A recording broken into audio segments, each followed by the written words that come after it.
जगत गुरु तत्वदर्शी संत रामपाल जी महाराज जी के पावन सानिध्य में भक्ति की अलख जगाने तथा श्रद्धालुओं को सत्य भक्ति मार्ग का रास्ता दिखाने हेतु कनाडा के लोकप्रिय channel the TV NRI channel पर जगत गुरु तत्वदर्शी संत रामपाल जी महाराज जी के मंगल प्रवचनों का प्रसारण प्रतिदिन सुबह 7:30 बजे से 8:30 बजे तक तथा रात्रि 7:30 बजे से 8:30 बजे तक किया जा रहा है। इस सत्य भक्ति मार्ग को अपनाने के लिए अधिक से अधिक सत्संग प्रसारण देखें। इस सत्संग प्रवचन का सीधा प्रसारण संत रामपाल जी महाराज लाइव सत्संग YouTube चैनल और जगत गुरु संत रामपाल जी महाराज फेसबुक पेज पर भी देख सकते हैं। गरीब अनंत कोटि ब्रह्मांड में बंदी छोड़ कहा है, सो तो एक कबीर है, जननी जना न माए। 628 वर्ष पूर्व सशरीर इस धरा पर प्रकट हुए कबीर प्रभु की लीलाओं व उनके अद्वितीय ज्ञान की होगी अमृत वर्षा। संत रामपाल जी महाराज जी के पावन सानिध्य में 9, 10 व 11 जून 2025 को कबीर परमेश्वर का 628वां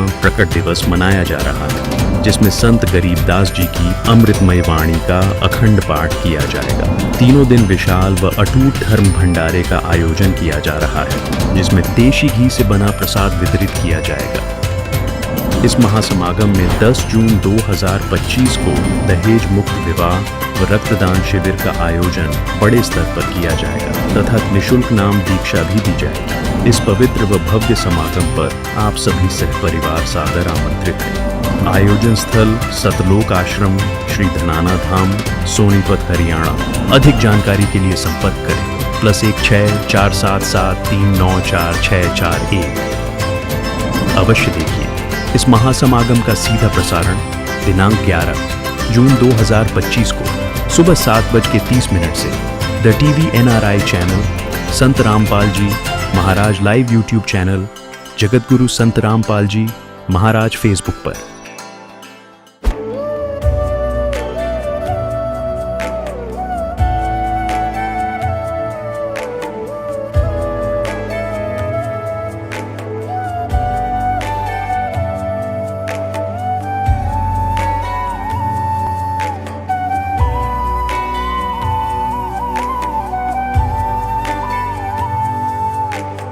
कौन ब्रह्मा का पिता है, कौन विष्णु की मां, शंकर का दादा कौन है, हमको दे बता। ये जानने के लिए कृपया सुनिए जगत गुरु तत्वदर्शी संत रामपाल जी महाराज के अमृत वचन सर्व पवित्र धर्मों के पवित्र शास्त्रों के आधार पर। दर्शकों, जहां एक ओर आज का युवा नशे, अश्लीलता, रिश्वतखोरी और तनाव में डूबा हुआ है, वहीं दूसरी ओर हैं लविश दास जी भी, जो कभी उसी भ्रमजाल में थे लेकिन अब एक अलग राह पर हैं। सिरसा, हरियाणा के रहने वाले लविश दास जी पहले आम भक्ति पद्धतियों को ही मानते थे। वे व्रत रखते, पूजा पाठ करते, लेकिन न तो कोई मानसिक शांति मिली, न ही शारीरिक लाभ। वे हमेशा बीमार रहते थे, परंतु जब उन्हें पूर्ण संत की शरण प्राप्त हुई तो सब कुछ बदल गया। बीमारी पूरी तरह ठीक हो गई, मन शांत हो गया। सच्ची आत्मिक संतुष्टि और वास्तविक समाधान केवल पूर्ण संत के सत्संग में ही है। लेकिन सवाल उठता है, क्या हम भी इस भ्रम में खोए हुए हैं? तो आइए स्वयं सुनते हैं लविश दास जी की आध्यात्मिक सफर की कहानी उन्हीं की जुबानी। नमस्कार सर। सत साहेब। सर क्या नाम है आपका? लविश दास। सर आप कहाँ से आए हैं? सिरसा, हरियाणा। सर संत रामपाल जी महाराज जी की शरण में आने से पहले आप किन किन देवी देवताओं की भक्ति किया करते थे? पहले मैं व्रत उपवास और श्री माता वैष्णो देवी दुर्गा जी के वो व्रत व्यास रखता था नवमी के, और कहीं में तब मैं आता जाता नहीं था ज़्यादा, और भीड़ भाड़ वाले इलाकों में तो मैं बिल्कुल नहीं जाता था। एक बार ब्यास गया था, वहाँ पे भी जैसे मतलब भीड़ भाड़ वाला एरिया था, जैसे लोगों का आना जाना धक्का मुक्की, तो मेरा मन नहीं करता था कहीं पे भी आने जाने का। मैं सिर्फ घर में ही रहता था अपने, ज़्यादातर या उपवास करता था बस। सर जैसा कि आपने बताया कि आप देवी देवताओं की भक्ति किया करते थे, तो इस भक्ति से आपको क्या लाभ प्राप्त हुए? इस भक्ति से मेरे को कोई लाभ तो प्राप्त नहीं हुआ और ना ही मेरे को कुछ मिला। सर संत रामपाल जी महाराज जी की शरण में आप कब जुड़े? संत रामपाल जी की शरण में मैं 24 जुलाई 2020 में जुड़ा। संत रामपाल जी महाराज जी से जुड़ने के बाद क्या आपको कोई लाभ भी प्राप्त हुए? जब मैं जुड़ा तो सत्संग वगैरह सुनने, उसके बाद मैंने नाम लिया सुन के, क्योंकि शास्त्रों के अनुकूल साधना बता रहे थे जैसे, तब मैं जुड़ा था उस अकॉर्डिंग। और मैं अपनी स्टडी के लिए जैसे बाहर गया, तब मेरा नाम खंडित हुआ। तो मेरे को जैसे पहले से टाइफाइड वगैरह रहने लगा था, नाम खंडित था, तो मेरा नाम खंड होने की वजह से मुझे टीबी जैसी बीमारी हुई। तो ये सब मेरे साथ हुआ और उसके बाद मुझे 2 बार ब्लीडिंग भी हुई मेरे मुँह से। तो ये सारी चीज़ें मेरे साथ हुई नाम खंडित होने के बाद।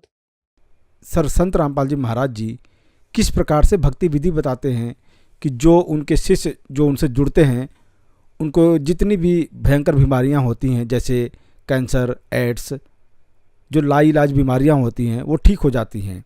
सतगुरु रामपाल जी महाराज अपने सत्संग में बताते हैं, वो वेदों अनुकूल जैसे हमें शास्त्रों के अनुसार दिखाकर और सत भक्ति का मार्ग बताते हैं, उसी तरह से हमें वो देवी देवताओं के मतलब बारे में हमें उनका ज्ञान छुड़वाते नहीं हैं, हमें उनके बारे में बताते हैं कि कैसे भक्ति करनी चाहिए। रियल सतभक्ति का मार्ग वो हमें बताते हैं। सर, हम आपसे जानना चाहेंगे कि क्या आपकी क्वालिफिकेशन है?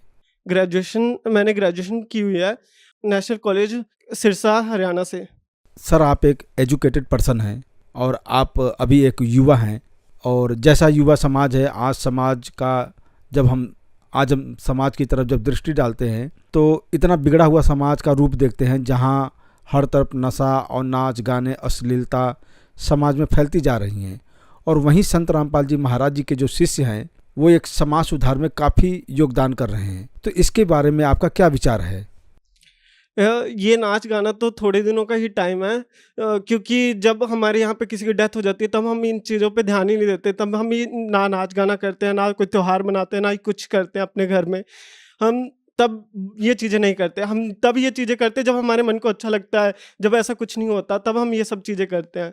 अदरवाइज़ हम जब हमारे घर में ऐसा कुछ हो जाता है तो हम इन चीज़ों को करते नहीं। इससे अच्छा हम पहले ही इन चीज़ों को छोड़ दें तो ऐसा कुछ हो ही ना हमारे साथ। संत रामपाल जी महाराज वेदों के अनुसार सद्भक्ति बताते हैं। एक पीस ऑफ माइंड मिलता है, हमें शांति मिलती है उस ज्ञान को सुन के। कहीं और जाने का मन ही नहीं करता है उस ज्ञान को सुन के। जैसे कि मैं अपनी स्टडी के लिए बाहर गया, वहाँ पे जाके मेरे को लोगों के साथ मिला-जुला, उनके जैसी आदत पड़ जाती है उन जगत वालों के साथ बैठकर। तो वैसे ही मेरे को मेरी बीमारी हुई, क्योंकि मैं मेरी मर्यादा से बाहर हो गया। जो गुरुजी बताते हैं कि हमें मर्यादा में रहना चाहिए, हमें ये चीज़ें नहीं करनी चाहिए। मैंने वो सब चीज़ें की तो मेरा नाम खंडित हुआ, मैं मर्यादा से बाहर हुआ। तो उस वजह से मेरे को इतनी बड़ी बीमारी हुई। सर, जैसा कि संत रामपाल जी महाराज जी के बारे में कहा जाता है कि संत रामपाल जी महाराज जी ब्रह्मा, विष्णु और महेश जी की इन सभी देवी देवताओं की भक्ति छुड़वाते हैं, और जो भी समाज में क्रियाएं की जा रही हैं परंपरागत, उन सभी को छुड़वाते हैं। तो इसके बारे में आपके क्या विचार हैं? सतगुरु रामपाल जी महाराज हमारी ब्रह्मा, विष्णु, महेश इन तीनों की भक्ति कभी नहीं छुड़वाते। उल्टा वो हमें सही मार्ग बताते कि इनकी भक्ति कैसे करनी चाहिए, हमें कैसे फल मिलेंगे इनकी भक्ति करने से। वो सही दिशा बताते हैं और सही मार्ग बताते हैं कि हमें मोक्ष कैसे मिलेगा और हमें इनकी भक्ति कैसे करनी चाहिए और हमें इनसे फल कैसे मिलेगा। सर, जैसा कि अभी देखा जा रहा है कि अपने समय जो युवा लोग हैं वो अपने कैरियर को लेके इतने मतलब परेशानियों से जूझ रहे हैं। एंग्जाइटी, डिप्रेशन, ये जो समाज में हो रहा है। कहा जाता है कि म्यूजिक वगैरह, नाच गाने से एक खुशी मिलती है, एक हैप्पीनेस प्राप्त होती है, और वहीं दूसरी तरफ संत रामपाल जी महाराज जी अपने शिष्यों को इन सभी चीजों से दूर रहने के लिए कहते हैं। तो इसके बारे में आप क्या कहना चाहेंगे? कुछ लोगों को जैसे कि मतलब कुछ भी हो जाता हो तो ज़रा सी बात पे एंजाइटी हो जाती है, ज़रा सी बात पे डिप्रेशन हो जाता है आजकल। तो वो इसी रीज़न से होता है क्योंकि उनका एक हैबिट हो गया, उनका मन मतलब उस जगह ले जाता है जिस जगह नहीं जाना चाहिए। और जब हम ज्ञान सुनते हैं, सत्संग सुनते हैं संत रामपाल जी महाराज का, तो हमें इस चीज़ की ज़रूरत ही नहीं पड़ती कि हम कोई सॉन्ग सुने या मतलब कहीं ऐसे मतलब जाए पार्टी में या नाच गाना करें। हमें इन सब की चीज़ों की ज़रूरत ही नहीं पड़ती, क्योंकि हमें वो चीज़ें उस सत्संग में मिल जाती है जो चीज़ें उन लोगों को नाच गाने में मिल रही है। हमें खुशी और गम दोनों ही नहीं होता है उस चीज़ में। जैसे कि मुझे ब्लीडिंग हुई और उस रात जैसे कि मेरी मम्मा, मेरी मामी और सब घर पे आए हुए थे, तो देर रात मुझे पूरी रात ब्लीडिंग होती रही खून की, और मैं समझ नहीं पा रहा था कि मेरे साथ हो क्या रहा है उस वक़्त। तो वो मेरे लिए बहुत ही मतलब आंसू रुक नहीं रहे थे आँखों में से कि ये मेरे साथ हो क्या रहा है। तो उस वक़्त सिर्फ़ एक ही नाम याद आता है, गुरुजी का, सिर्फ़ और सिर्फ़, और किसी का नाम याद नहीं आता है उस वक़्त। ये इस तरह से आप सोच सकते हैं कि मतलब आपके साथ जब ऐसा हो या ऐसी कोई कष्ट आता है तो हम किसी और को याद नहीं करते, तब हम एक को याद करते हैं उस वक्त। और जैसे कि मुझे टीबी हुई थी और मेरा वेट 50 से गिर के 34 तक चला गया था, बहुत कमज़ोर हो गया था, मैं चल भी नहीं पा रहा था। तो आप खुद देख सकते हैं अभी मेरा वेट उससे भी दुगना है आज, और मैं सही से चल पा रहा हूँ, बोल पा रहा हूँ, और मैं एकदम फिट एंड फाइन हूँ पहले से भी बहुत ज़्यादा। सर, संत रामपाल जी महाराज जी से जुड़ने के बाद आपको बहुत सारे लाभ प्राप्त हुए, तो आज आप पूरे समाज को क्या संदेश देना चाहते हैं? मैं भक्त समाज को यही संदेश देना, मैं संदेश तो क्या ही दूँ, मैं यही कहना चाहूँगा कि संत रामपाल जी महाराज का ज्ञान सुने और उनके सत्संग को ध्यान से सुने। और ये रिपोर्ट्स हैं मेरी, और ये रिपोर्ट्स मेरी टीबी की हैं। जब मुझे टीबी हुई थी और मैं जब चल भी नहीं पा रहा था, मैं ऐसी हालत में हॉस्पिटल में था, ये आप मेरी रिपोर्ट देख सकते हैं।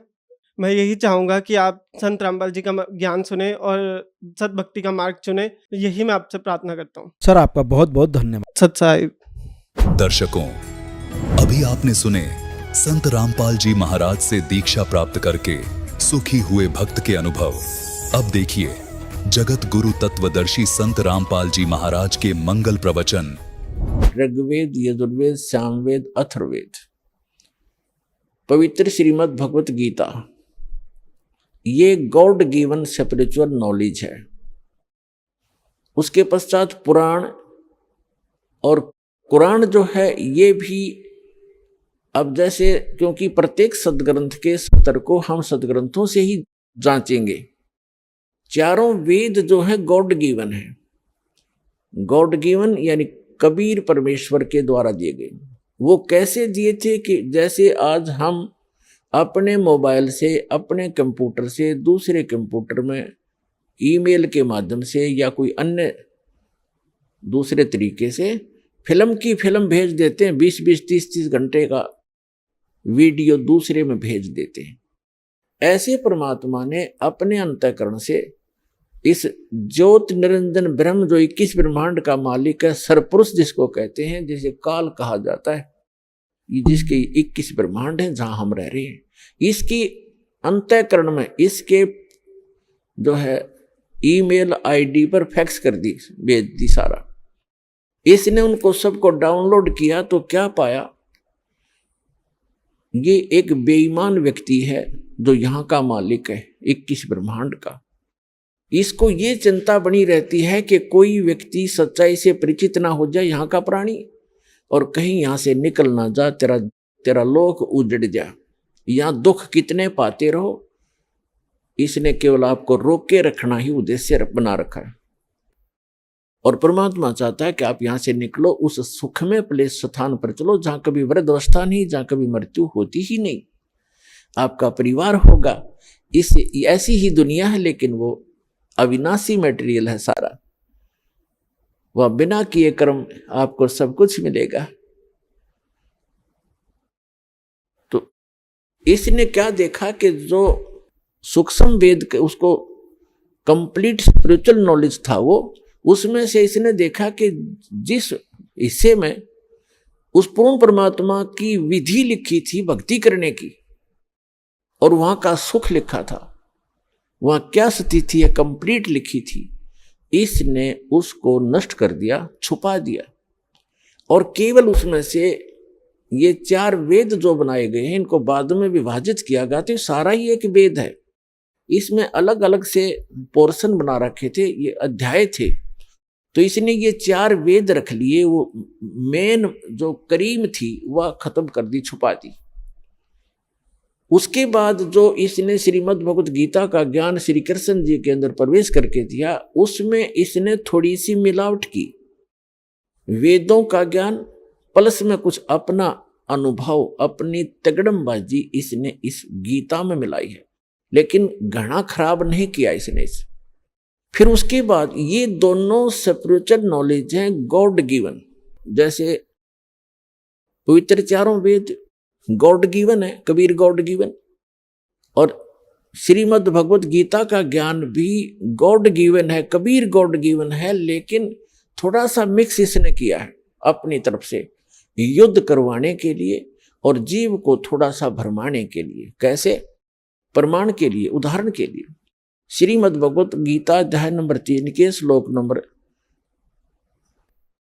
7 और 8 9 में इसने कहा है, वैसे से 1 नंबर से शुरू हो जाता है।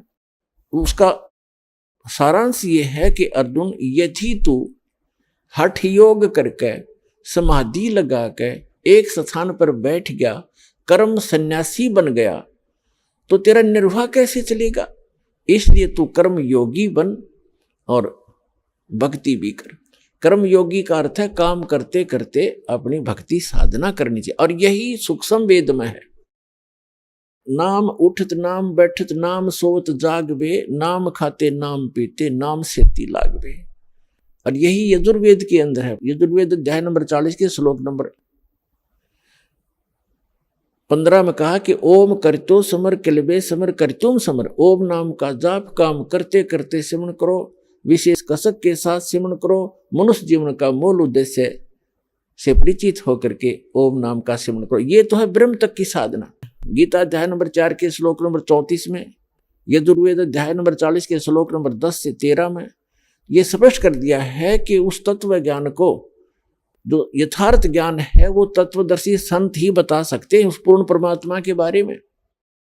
उसको किसी तत्वदर्शी संत से पूछो तो वो ब्रह्म तक के सत्र का नॉलेज इसमें छोड़ दिया, सरपुरुष के सत्र का, उस परम अक्षर ब्रह्म के बारे में इसने ऑप्शन छोड़ दिया कि उसका किसी तत्वदर्शी संत से पूछ लियो। इसने वो इनकम्प्लीट स्पिरिचुअल नॉलेज हमें प्रदान कर दिया।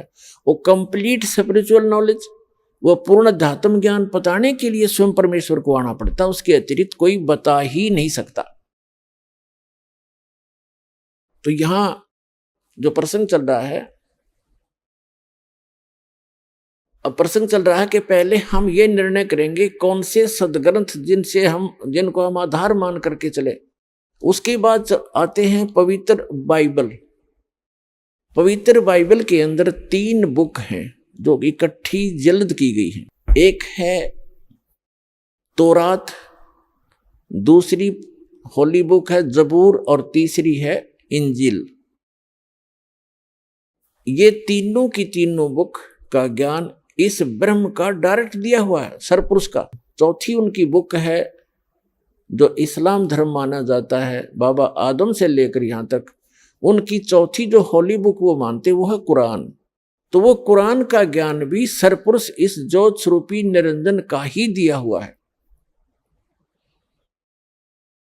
लेकिन इसने जो वेद ज्ञान दिया, फिर गीता ज्ञान दिया, उसके अंदर इसने मंत्रों के जाप भी दिए हैं कि ये मंत्र भी जाप करने हैं। लेकिन आगे चलकर ये गॉड गिवन स्पिरिचुअल नॉलेज है, इसलिए इसने एज इट इज बता दिया।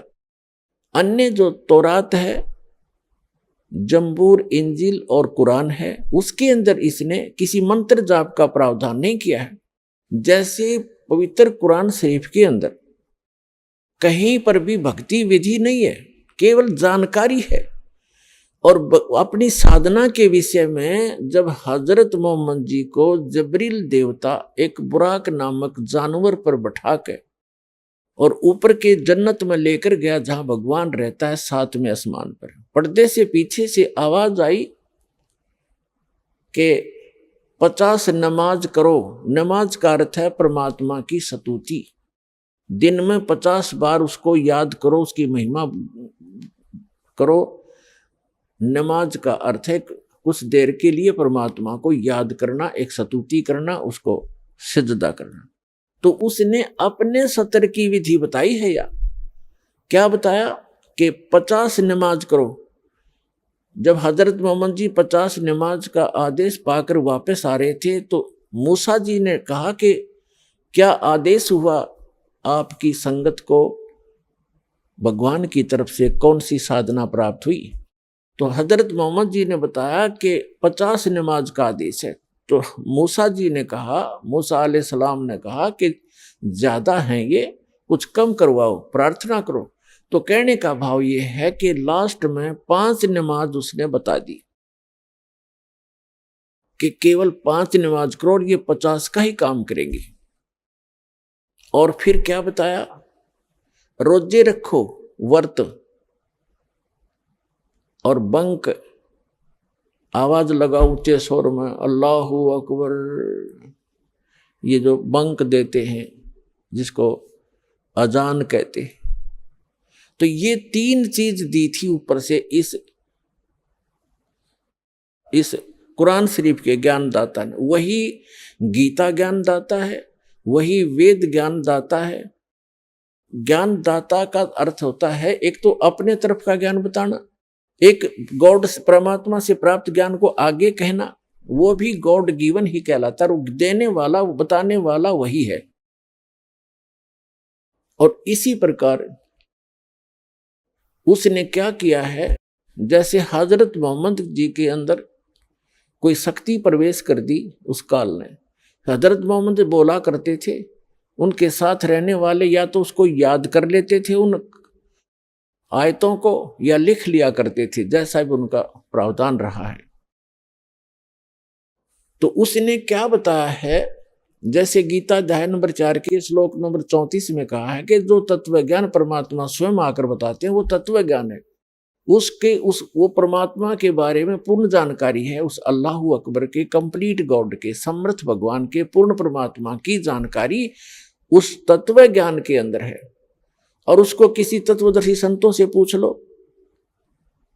तो कुरान शरीफ के अंदर सूरत फुरकानी 25 चैप्टर 25 और आयत नंबर यानी श्लोक नंबर 52 से लेकर 59 में कहा है कि हे हजरत मोहम्मद, कुरान शरीफ का ज्ञानदाता अपने रसूल हजरत मोहम्मद जी को कह रहा है कि आप केवल कबीर भगवान की, उस कबीर अल्लाह की भक्ति करें।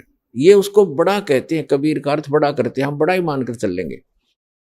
कबीर अल्लाह की भक्ति कर, और ये काफिर उसका विरोध करते हैं कि कबीर और कोई बड़ा भगवान नहीं है, कबीर भगवान नहीं है। आप इनकी बातों में मत आना। कबीर अल्लाह के लिए, कबीर भगवान के लिए संघर्ष करना, जिहाद करना, लठनी बजाना, कत्लेआम नहीं करना, एक संघर्ष करना। तो आप उनकी मत मानना, वो आपकी बात को नहीं मानते, इतनी सी बात है। और फिर कहा कि ये कबीर अल्लाह, ये बड़ा भगवान कहते, बड़ा अल्लाह, बड़ा भगवान, बड़ा खुदा वही है जिसने सब आसमान और जमीन के बीच में है जो कुछ बनाया। कोई बहू बनाई, कोई ससुरा बनाया, कोई सास बनाई, यानी सारी सृष्टि जिसने रची। और 6 दिन में सृष्टि रचकर 7वें दिन तख्त पर जा बैठा, वो अल्लाह बड़ा है, वो अल्लाह कबीर है। और उसकी खबर किसी बाखबर से पूछ लो। इससे सिद्ध है कि कुरान शरीफ का ज्ञान भी कंप्लीट नहीं है, वेदों का ज्ञान भी कंप्लीट नहीं है, गीता जी का ज्ञान भी कंप्लीट नहीं है। और ये सभी ग्रंथ जो दास ने बताया, पवित्र बाइबल जिसमें 3 बुक हैं, वो इकट्ठी जल्द है, तौरात, जंबूर और इंजील, और कुरान शरीफ चौथी या अलग से है। ये इसी एक ही भगवान सरपुरुष ब्रह्म ने ही बोला है ये ज्ञान।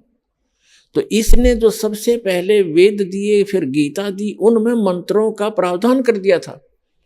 उसके बाद इसने अपने कंप्लीट अपने हिसाब का ज्ञान दिया है कि 5 वक्त की नमाज, रोजे और बंक, बस बिस्मिल करने का आदेश, कोई हलाल करने का आदेश ऊपर से हजरत मोहम्मद जी नहीं लेकर आए। तो ये आगे प्रथाएं वैसे चल पड़ती हैं जो हानिकारक होती हैं। यदि मुसलमान भाई उसका भी पालन करते, केवल उसी 3 चीजों पर रुके रहते, तो बहुत से पापों से बचे रहते और ये जीव हिंसा का पाप इनके सिर ना मंडा जाता है। तो आगे चलकर इस कुरान शरीफ के ज्ञानदाता ने इनके कर्म बिगाड़ने के लिए यदि कोई आदेश दे दिया है मांस खाने का, किसी प्रकार के जानवरों का, वो किसी विशेष परिस्थितियों में दिया है, विशेष परिस्थितियों में कहा है उसने, क्योंकि उसने तो आपको यहाँ रोक के रखना है। लेकिन पूर्ण परमात्मा का आदेश किसी भी प्राणी को नहीं है। यदि सच साधना करते रहोगे आपको किसी चीज का अभाव नहीं रहेगा, यहां पर भी नहीं रहेगा। क्योंकि जैसे जिस प्रकार इस कुरान शरीफ के ज्ञानदाता ने, वही है कुरान शरीफ का ज्ञानदाता, वही तौरात, पवित्र होली बुक तौरात, होली बुक जबूर, होली बुक इंजिल और होली बुक कुरान और होली बुक वेद और होली बुक गीता, इन सभी का ज्ञानदाता यही है। लेकिन जो वेद हैं इसने God given spiritual knowledge as it is दे दिया, और जो श्रीमद् भगवत गीता का ज्ञान है उसमें इसने थोड़ा सा अपनी अटकलबाजी लड़ा दी। जैसे दास बताना चाहा था कि जैसे गीता अध्याय नंबर 3 के श्लोक नंबर 4, 5, 6 और 7 में इसने कहा कि अर्जुन, यदि तू एक स्थान पर बैठकर हठ योग करेगा, कर्म सन्यासी बन गया, कर्मों का सन्यास कर दिया, कर्म छोड़कर तू बैठा ही रहा, तो तेरा निर्वाह कैसे चलेगा? तेरा निर्वाह कैसे चलेगा? अर्थात काम भी कर और कर्म योगी बन। गीता अध्याय नंबर 8 के श्लोक 5 और 7 में इसने अपनी सत्र की विधि बताई है कि अर्जुन तो युद्ध भी कर और मेरा सिमरन भी कर। यानी युद्ध से ज्यादा कठिन काम तो हो ही नहीं सकता, और उसमें भी नाम का सिमरन बताया कि अवश्य कर। तो काम करते करते सिमरन कर, ये तो है वेद ज्ञान, ये बिल्कुल सही अध्यात्म ज्ञान है। फिर इसने 6ठे अध्याय के अंदर 12 से लेकर और 15 श्लोक तक इसने क्या बताया है कि एकांत स्थान पर बैठ जा, एक आसन लगा, उस पर कुसा बिछा, उस पर मृगशाला बिछा, ना ज्यादा ऊंचा हो ना ज्यादा नीचा हो, नाक के अग्र भाग पर ध्यान जचा, ऐसे ध्यान लगा। ये इसने सिमरन, ये जो हठ योग है, ये इसकी अपने तरफ की अटकलबाजी है, ये वेद ज्ञान नहीं है। तो गीता जी में जहां इसने अपने सत्र का अड़ंगा अड़ाया है, वो वेदों से निर्णय हो जाएगा। और फिर इसके बाद सबका जो पैमाना है, सबको जांचने का जो ज्ञान है, वो सूक्ष्म वेद है, गॉड गिवन स्पिरिचुअल नॉलेज है, जो परमात्मा स्वयं आकर बताते हैं, जिसका श्रीमद् भगवत गीता अध्याय नंबर 4 के श्लोक नंबर 32 में स्पष्ट कहा है कि वो परमात्मा अपने मुख कमल से आकर सच्चिदानंद घन ब्रह्म की वाणी में यज्ञों की जानकारी, धार्मिक अनुष्ठानों की जानकारी विस्तार से कही गई है, और उसके अनुसार करने से सब पापों का नाश हो जाता है। और फिर गीता ज्ञानदाता ने दूसरे अध्याय के 37वें श्लोक पर 38वें श्लोक में दोगली बात कर रखी है।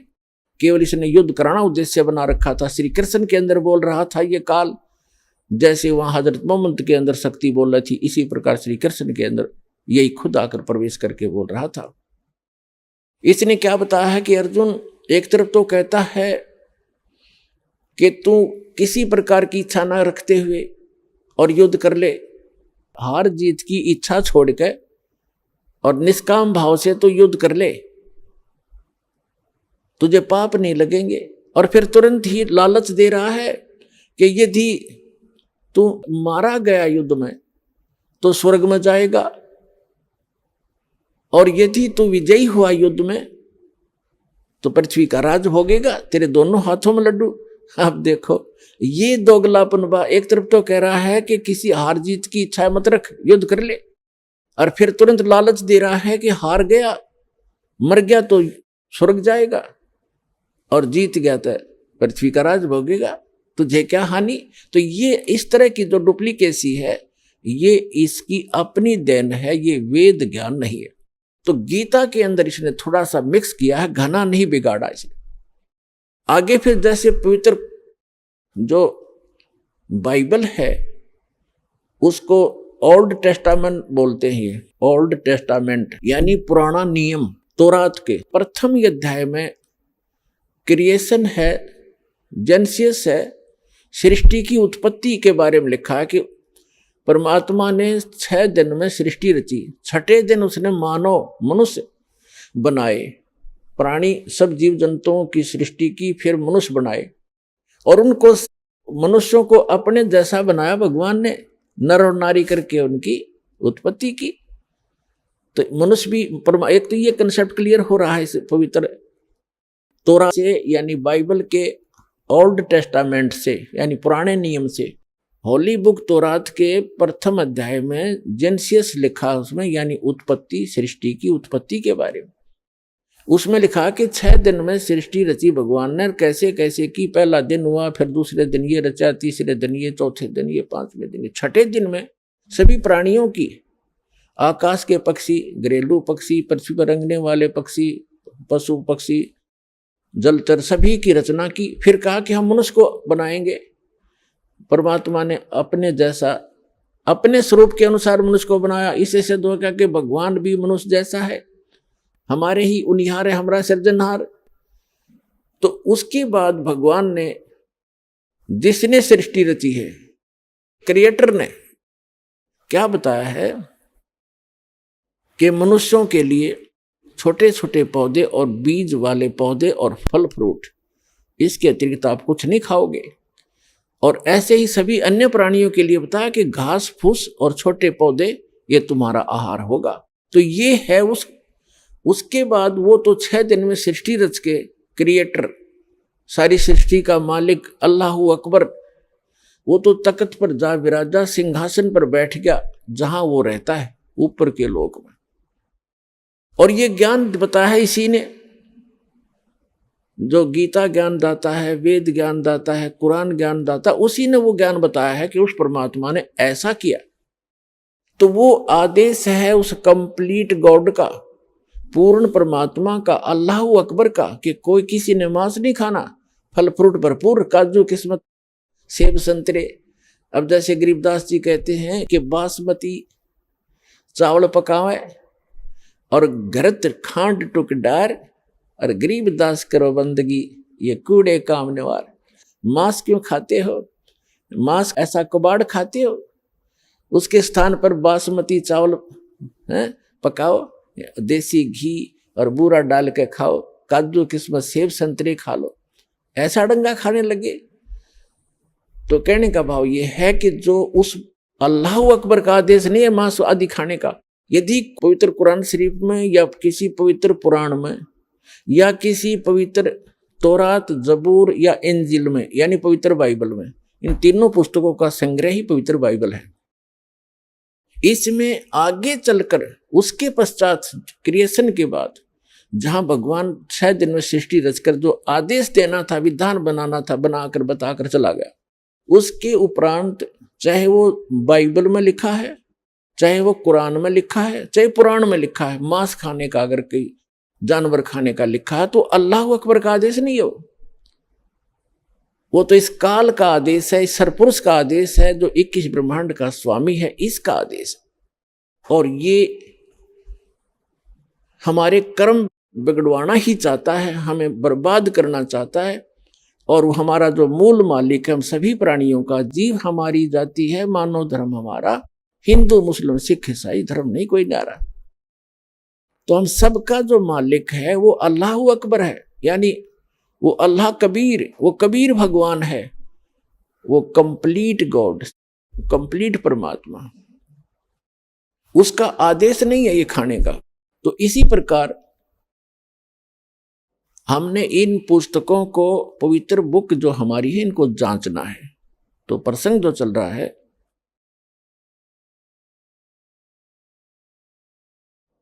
कि उस पूर्ण परमात्मा के आदेश का उल्लंघन करने मात्र से यदि आगे हमने इस काल भगवान की, यानी सरपुरुष की, गीता ज्ञान दाता, कुरान शरीफ के ज्ञान दाता, बाइबल के ज्ञानदाता के आदेश का पालन करके यदि हमने आगे मांस खा लिया, या उसने कहीं किसी पुराण में, कुरान, बाइबल में मांस आहार का लिखा है, तो कंप्लीट गॉड का आदेश नहीं है, वो समर्थ का आदेश नहीं है। वो तो तौरात के अंदर, बाइबल के अंदर, वो ओल्ड टेस्टामेंट में यानी पुराने नियम में क्लियर हो चुका है कि जिस परमात्मा ने 6 दिन में सृष्टि रची, 7वें दिन तख्त पर जा बैठा, वो अल्लाहू अकबर है, वो अल्लाह बड़ा है। और उसने कहा है कि मनुष्यों के लिए केवल छोटे बीज वाले पौधे और फलदार वृक्ष से, नथिंग एल्स, जैसे गेहूं, चने, बाजरे, ज्वार, मक्का, ये खाओ, काजू किस्मत, सेब संतरे, चावल, ये दाल खाओ अपनी। उसके आगे किसी आदेश है तो इस काल भगवान का, सरपुरुष का है, जो 21 ब्रह्मांड का स्वामी है, जो हमें भ्रमित करके रखता है, हमारे कर्म बिगड़वाना ही उद्देश्य रखता है। इसके आदेश का पालन करने से हम उस पूर्ण परमात्मा के विधान को तोड़कर अपराधी बन जाते हैं और फिर हम दंडित होते हैं। जैसे एक SHO का मित्र था, कोई किसान यानी ग्रामीण, और उसको कोई उसका पड़ोसी साथी, साथ के मकान वाला व्यक्ति तंग करता था। उसने अपने मित्र दरोगा जी से कहा कि दरोगा जी, एक मेरा साथी पड़ोसी जो है मुझे बहुत तंग करता है, किसी प्रकार भी बाज नहीं आता है, मैं बहुत बच रहा हूं। SHO ने कहा कि उसका मार लठ, मैं आप देख लूंगा, फोड़ दे सर उसका जाके। अब उसने अपने वहां अपने मित्र SHO का आदेश लेकर, आदेश का पालन करके अपने पड़ोसी के साथ झगड़ा ठान लिया और झगड़े में उसका लठ मार दिया कनपट्टी पे। लगते ही वो पड़ोसी उसका मर गया, मृत्यु को प्राप्त हो गया। अब उसको वही उसका मित्र अरेस्ट करके लाया, क्योंकि वो तो एक अधिकारी था, उसने बकवास कर दी मार लठ, और उस अधिकारी के आदेश का पालन करके उस व्यक्ति ने राजा का विधान तोड़ दिया। राजा का विधान है कि कोई किसी की हत्या करेगा उसको सजाए मौत होगी।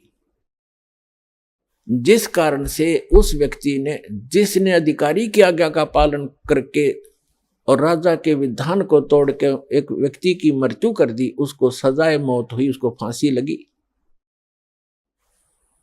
तो पुण्यात्माओं, उस अल्लाहु अकबर जो समर्थ परमात्मा है, वो उसका विधान असंख्य ब्रह्मांडों के ऊपर है, सभी ब्रह्मांडों के ऊपर, सभी इन देवों के ऊपर, सभी इन गॉड के ऊपर, भगवानों के ऊपर है, गॉड्स के ऊपर। ये इनकम्प्लीट गॉड के, गॉड्स जितने भी हैं भगवान हैं, इनके ऊपर उसका सबका विधान हर एक जैसा है। उसके विधान को यदि हम इस कुरान शरीफ के ज्ञानदाता, पुराणों के ज्ञानदाता, या गीता के ज्ञानदाता, या बाइबल के ज्ञानदाता का आदेश का पालन करके हम तोड़ देते हैं, तो हम दोषी होते हैं, हमें दंड मिलेगा ही मिलेगा। तो इसलिए हमने उस पूर्ण परमात्मा के विधान को समझना पड़ेगा। उस परमात्मा का पूर्ण कंप्लीट स्पिरिचुअल नॉलेज वो स्वयं बता कर गए हैं और इस दास के पास उपलब्ध है। उसके अनुसार चलोगे तो आपका पूर्ण मोक्ष निश्चित है। अब जो प्रसंग चल रहा है, परमात्मा ने कहा है कि जो नर गोसत खात हैं, सूक्ष्म वेद में बताया परमात्मा ने आके, जो नर गोसत खात हैं उनको प्रत्यक्ष राक्षस जान, या में संशय है नहीं, चाहे हिंदू खाओ चाहे मुसलमान। अब परमात्मा हमें यह बताना चाहते हैं कि इस बुराई को चाहे कोई करो, हिंदू करो चाहे मुसलमान करो, दोनों ही अपराधी हैं, क्योंकि उस परमात्मा का आदेश नहीं है। फिर बताया कि मांस खावे सो ढेड सब, और मद पीवे सो नीच। मद माने मदिरा, शराब पीते वो नीच, और कुल की दुर्मति पर हरे, राम कहे सो ऊंच। मांस खावे जो सब, मांस खाते हैं वो ढेड सब, और मद पीवे सो नीच, चाहे कोई भी कर रहा हो इस कर्म को। और जो भक्ति करते हैं वो सब की दुर्मति हरण हो जाती है, वो सतमार्ग को ग्रहण करके अपना कल्याण कर लेते हैं। अब हम जो प्रसंग लेकर चले थे कि हमारी भक्ति कौन सी होनी चाहिए और कहाँ प्रमाणित है और किससे हमारा मोक्ष होगा, वो हमारा एक आज के सत्संग का मेन टॉपिक है। लेकिन उसके लिए भूमिका साथ साथ बनाई जाती है, मर्यादाएं भी बताई जाती हैं और ज्ञान भी साथ साथ बताया जाता है। अब जब प्रसंग चल रहा है कि गीता जो वेदों के अंदर ज्ञान है वो गॉड गिवन ज्ञान है। श्रीमद् भगवत गीता के अंदर भी गॉड गिवन ज्ञान है, क्योंकि यदि 100 क्विंटल गेहूं के ढेर में और 10 ग्राम उसमें कोई अड़ंगा भी पड़ा हो तो उसकी वो अड़ंगा नहीं गिना जाता, वो गेहूं ही कहा जाता है। अभी आपने सुने संत रामपाल जी महाराज के मंगल प्रवचन। आइए अब सुनते हैं संत रामपाल जी महाराज से नाम दीक्षा लेकर सतभक्ति करके अद्भुत लाभ प्राप्त करने वाले अनुयायी के विचार। ਸਤਿ ਸ੍ਰੀ ਅਕਾਲ ਜੀ। ਸਤਿ ਸ੍ਰੀ ਅਕਾਲ ਜੀ। ਤੁਹਾਡਾ ਕੀ ਨਾਮ ਹੈ ਜੀ? ਮੇਰਾ ਨਾਮ ਰਸ਼ਪਾਲ ਸਿੰਘ ਹੈ ਜੀ। ਤੁਸੀਂ ਕਿਹੜੀ ਜਗ੍ਹਾ ਤੋਂ ਆਏ ਹੋ? ਮੇਰਾ ਪਿੰਡ ਕਪਿਆਲ ਹੈ ਜੀ, ਡਿਸਟ੍ਰਿਕਟ ਸੰਗਰੂਰ ਹੈ। ਸੰਤ ਰਾਮਪਾਲ ਜੀ ਮਹਾਰਾਜ ਜੀ ਤੋਂ ਨਾਮ ਦੀਕਸ਼ਾ ਲੈਣ ਤੋਂ ਪਹਿਲਾਂ ਤੁਸੀਂ ਕਿਹੜੀ ਭਗਤੀ ਸਾਧਨਾ ਕਰਦੇ ਸੀ? ਸੰਤ ਰਾਮਪਾਲ ਜੀ ਤੋਂ ਨਾਮ ਦੀਕਸ਼ਾ ਲੈਣ ਤੋਂ ਪਹਿਲਾਂ ਨਾ ਤਾਂ ਮੈਨੂੰ ਕੋਈ ਭਗਤੀ ਦਾ ਪਤਾ ਸੀ ਜੀ, ਨਾ ਕੋਈ ਸਾਧਨਾ ਦਾ ਪਤਾ ਸੀ। ਤੇ ਮੈਂ ਇੱਕ ਸਿੱਖ ਫੈਮਿਲੀ ਦੇ ਵਿੱਚ ਹੋਣ ਕਾਰਨ ਗੁਰਦੁਆਰਾ ਸਾਹਿਬ ਵੀ ਜਾਂਦਾ ਸੀ ਤੇ ਸਾਡੇ ਪਿੰਡ ਜੋ ਵੀ ਡੇਰੇ ਬਣੇ ਹੋਏ ਸੀਗੇ ਉਹਨਾਂ ਵਿੱਚ ਵੀ ਜਾਂਦਾ ਸੀ।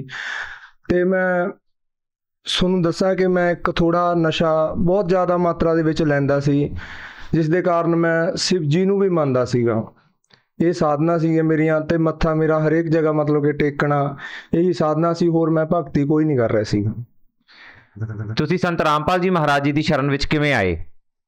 ਸੰਤ ਰਾਮਪਾਲ ਜੀ ਮਹਾਰਾਜ ਜੀ ਦੀ ਸ਼ਰਨ ਦੇ ਵਿੱਚ ਆਉਣ ਦਾ ਇੱਕ ਮੇਰਾ ਵੱਡਾ ਕਾਰਨ ਨਸ਼ਾ ਹੀ ਬਣਿਆ, ਕਿਉਂਕਿ ਮੈਂ 2005-6 ਤੋਂ ਕਾਲਜ ਲਾਈਫ ਦੇ ਵਿੱਚ ਨਸ਼ੇ ਦੇ ਦਲਦਲ ਦੇ ਵਿੱਚ ਜਾ ਕੇ ਫਸ ਗਿਆ। ਉਸ ਟਾਈਮ ਦੇ ਵਿੱਚ ਇੱਕ ਸ਼ੀਸ਼ੀਆਂ ਆਉਂਦੀਆਂ ਸੀਗੀਆਂ ਰੈਕਸਕੋਫ ਦੀਆਂ ਤੇ ਕੈਰੀਸੋਮਾ ਦੀਆਂ ਗੋਲੀਆਂ ਹੁੰਦੀਆਂ ਸੀਗੀਆਂ। ਤੇ ਕਾਲਜ ਲਾਈਫ ਦੇ ਵਿੱਚ ਘਰੋਂ ਪੈਸਾ ਮਿਲਣਾ ਤੇ ਇੱਕ ਨਵੀਂ ਉਮਰ ਹੋਣਾ ਤੇ ਮੁੰਡਿਆਂ ਨਾਲ ਰਹਿਣਾ, ਤੇ ਮੈਂ ਉਹਦੇ ਵਿੱਚ ਜਾ ਕੇ ਮਤਲਬ ਕਿ ਨਸ਼ਾ ਕਰਨ ਲੱਗ ਗਿਆ। ਪਹਿਲਾਂ ਸ਼ੁਰੂ ਦੇ ਵਿੱਚ ਮੈਂ ਥੋੜਾ ਨਸ਼ੇ ਦੀ ਮਾਤਰਾ ਲੈਂਦਾ ਸੀ ਤੇ ਵਧੀਆ ਸਰੂਰ ਦੇ ਵਿੱਚ ਘੁੰਮਦਾ ਰਹਿੰਦਾ ਸੀ। ਤੇ ਹੌਲੀ ਹੌਲੀ ਜਿਉਂ ਮਤਲਬ ਕਿ ਟਾਈਮ ਲੰਘਦਾ ਗਿਆ, ਮੈਂ ਨਸ਼ੇ ਦੀ ਡੋਜ਼ ਜ਼ਿਆਦਾ ਲੈਣ ਲੱਗ ਗਿਆ ਤੇ ਮਤਲਬ ਕਿ ਬਹੁਤ ਜ਼ਿਆਦਾ ਮੇਰੀ ਨਸ਼ੇ ਦੀ ਡੋਜ਼ ਵੱਧ ਚੁੱਕੀ ਸੀਗੀ, ਜਿਹਦੇ ਕਾਰਨ ਮੇਰੇ ਘਰ ਦੇ ਵਿੱਚ ਕਲੇਸ਼ ਹੋਣ ਲੱਗ ਗਏ। ਤੇ 2006 ਦੇ ਵਿੱਚ ਮੇਰੀ ਮੈਰਿਜ ਹੋਈ ਤੇ ਉਸ ਤੋਂ ਬਾਅਦ ਮੇਰਾ ਘਰੇ ਲੇਟ ਆਉਣਾ, ਲੜਨਾ, ਮੈਂ ਬਾਹਰ ਲੜਾਈਆਂ ਕਰਨੀਆਂ ਤੇ ਨਸ਼ਾ ਕਰਨਾ। ਨਸ਼ਾ ਵੀ ਮੈਂ ਇੰਨੀ ਮਾਤਰਾ ਦੇ ਵਿੱਚ ਲੈਣ ਵੱਲ ਲੱਗ ਗਿਆ ਕਿਉਂਕਿ ਉਸ ਟਾਈਮ ਮੇਰੇ ਕੋਲ ਮੈਰਿਜ ਹੋਣ ਤੋਂ ਬਾਅਦ ਪੈਸਾ ਬਹੁਤ ਜ਼ਿਆਦਾ ਆਉਣ ਲੱਗ ਗਿਆ। ਤੇ ਮੈਂ ਕਈ ਵਾਰ ਤਾਂ ਮੈਂ 50-50 ਗੋਲੀਆਂ ਮਤਲਬ ਕਿ ਵੀ ਸਵੇਰ ਤੋਂ ਲਾ ਕੇ ਸ਼ਾਮ ਦੇ 11-11 ਵਜੇ ਤੱਕ 50-50 ਗੋਲੀਆਂ ਖਾਧੀਆਂ ਨੇ ਤੇ ਸ਼ੀਸ਼ੀਆਂ ਪੀਤੀਆਂ ਨੇ।